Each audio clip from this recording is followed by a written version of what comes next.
Bimbingan Islam pada malam hari ini bersama Kak Firwandi Nasir.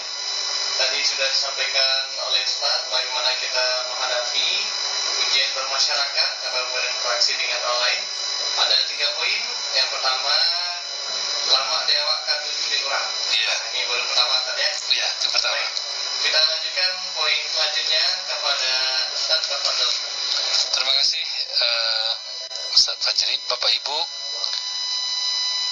kaum muslimin, para pendengar, pecinta dakwah Islam atau siapa saja yang dapat menyimak acara ini, kita tengah membicarakan tentang sukses sosial cara Al-Quran. Yang pertama tadi adalah kita mesti mengedepankan lama diawak ketujuh di orang, sehingga dalam Al-Quran banyak sekali ayat yang menjurus ke situ. Tadi sudah saya jelaskan dasarnya supaya bisa terwujud lama diawak ketujuh di orang itu adalah hilangkan ego pribadi, sehingga Allah sebut dalam surah Fussilat ayat 34, idfa' billati hiya ahsan, tolak keburukan dengan cara baik. Lalu terus bagaimana nanti kita mengamalkan, ya, setelah diruntuhkan ego pribadi tadi, baru bisa kita insya Allah mengamalkan apa yang Allah perintahkan dalam surah Al-Baqarah ayat 83. Wa qulu linnasi husna, ucapkanlah perkataan terbaik kepada manusia itu. Nah, ini kuncinya di lisan kaum muslimin. Kadang-kadang kita terbawa ego, ya, keluar kata-kata yang semestinya tidak kita ucapkan. Tidak sedikit kemudian porak-poranda rumah tangga akibat perkataan. Kemudian apalagi supaya terwujud lama diawak ketujuh di orang, sehingga kita sukses hidup di masyarakat. Allah kemudian memberi pula kepada kita panduan. Lihatlah dalam surah Al-Baqarah ayat 237.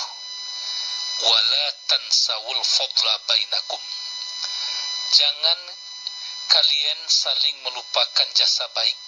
Jangan kalian melupakan jasa baik di antara kalian. Ayat ini secara khusus memang berbicara tentang perceraian di rumah tangga. Andaikan terjadi perceraian, tidak bisa lagi mengelak. Ya, lah habis untuang misalnya. Habis untuang kemudian terjadi perceraian. Allah berpesan, wala tansawul fadla bainakum. Hai suami istri yang bercerai, jangan kalian melupakan jasa baik di antara sama kalian. Tapi meskipun ini terkait dengan urusan rumah tangga, ayat wala tansawul fadla bainakum ini bisa kita pakai dalam hidup bermasyarakat.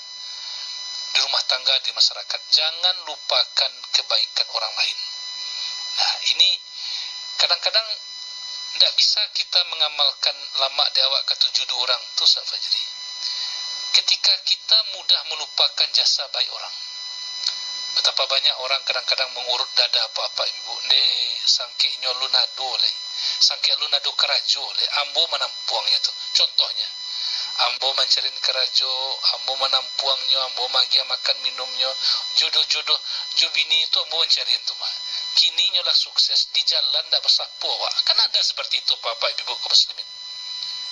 Ya, kita jangan, mulai dari kita dulu. Kita tidak mengitu orang, kitanya jangan seperti itu.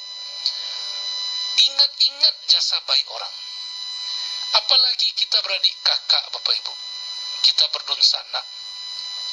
Kanak-kanak masuk ketek-ketek dulu, hidup mandiang amak, masih hidup amak, masih hidup apa ya. Saya bukan mengajari pendengar, tidak, tapi saling mengingatkan.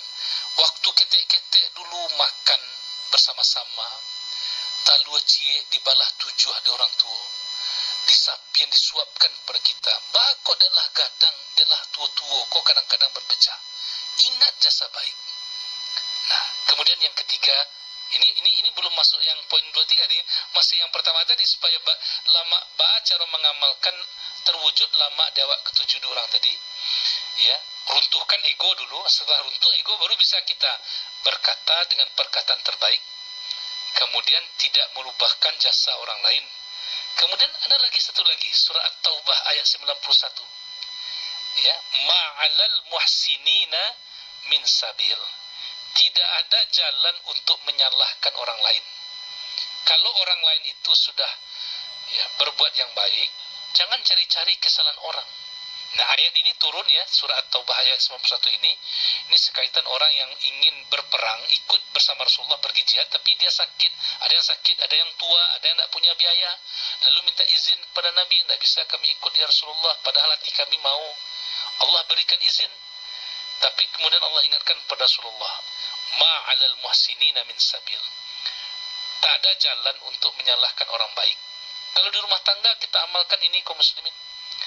Anak baru pandai memasak, bagi bapak ibu yang punya anak perempuan baru pandai memasak, dia lah maunya memasak, lah namuhnya memasak, lah namuhnya membantu, nak lama sambanya. Jangan sampai diberangi. Di sekolah juga begitu kaum muslimin. Sudah mau anak ini datang misalnya, sudah mau dia hadir sekolah, hadir saja dia di dalam kelas itu sudah syukur kita. Ya, kadang-kadang pelajaran agamanya bagus nilainya, pas pelajaran matematik rendah nilainya. Ditonjolkan yang rendah nilai tadi, yang pelajaran baiknya tadi tidak disebut-sebut. Itu pun tidak bisa pula kita mengamalkan lama di awak ketujuh orang tadi.